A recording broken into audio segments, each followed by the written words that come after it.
to CTV Morning Live. It has been a lovely little morning here at the Ottawa hub of FedEx Canada. Joining me once again, he has been my tour guide throughout the morning, teaching me everything that I need to know and more. Greg Carter, he is a senior manager here at the station. How has your morning been with me? It's been spectacular. It's always nice to actually show someone new all the facets of what we go through. Scanning of the packages going in, loading of the trucks. You did extremely well on your first day.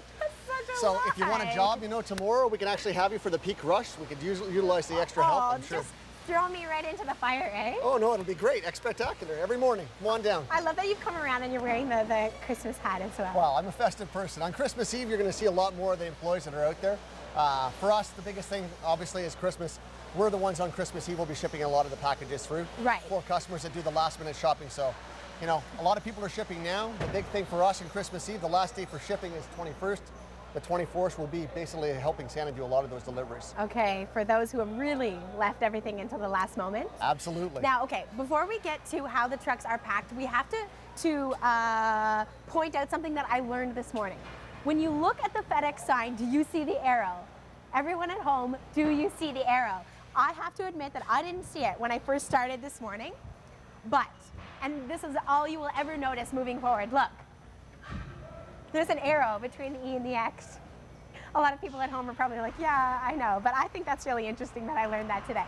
What are the different types of trucks that we will see out on the routes? Well, we have in the FedEx fleet in Ottawa, we have 3 different fleet. We have a Sprinter, Mercedes trucks that we have right in front of us. On here we have a W700, it's a walk-in truck that couriers have. And then we have a Ford Econoline van, which we have outside parked, where a couple of the couriers are actually going out.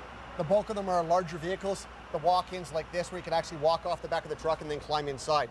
So if you're going to be walking in, there's a grab hold on the side to always make sure that you have a safety first, and all 3 points of contact, but 3 vehicles. And so now, are you using the smaller trucks for the routes that are maybe in the smaller towns, or you know, where there are less parcels to be delivered? Yeah, when you're looking from a fuel economy standpoint, this is a Mercedes Sprinter.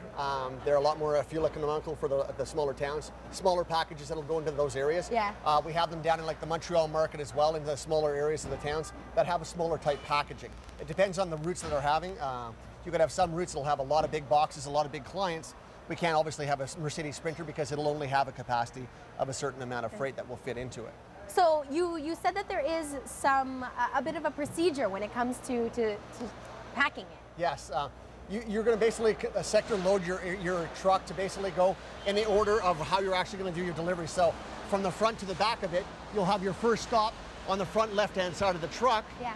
Going to the top shelf, and then you go down to the second shelf, and it'll be the stops after that portion of it to make sure you're organized so that you know where you're going all the time. So you're not randomly going, it's literally loaded in stop-by-stop order to make sure they're most efficient on the road.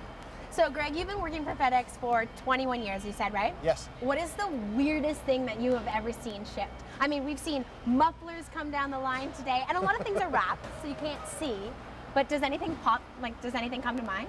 We've had I mean, weird things. I mean, sometimes we'll actually ship through, you know, the Peanuts, Mr. Peanuts.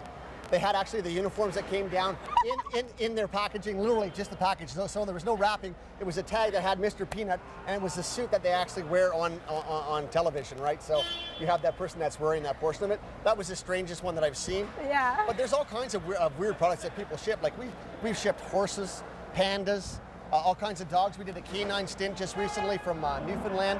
We're flying them back to Halifax to save a whole bunch of puppies that were going to be euthanized. So there's a lot of different product that we ship. It's not just customers' day-to-day utilities or jewelry or whatever.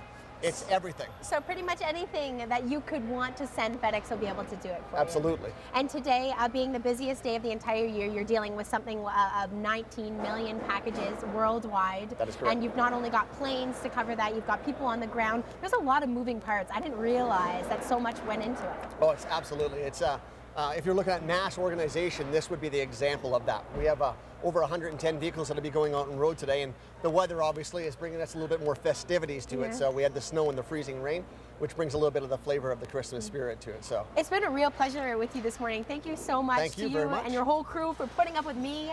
I know I may have slowed things down a bit on your busiest day of the year, but it sure was a lot of fun. Pleasure being here. Thank you, Sarah. No, it was my pleasure.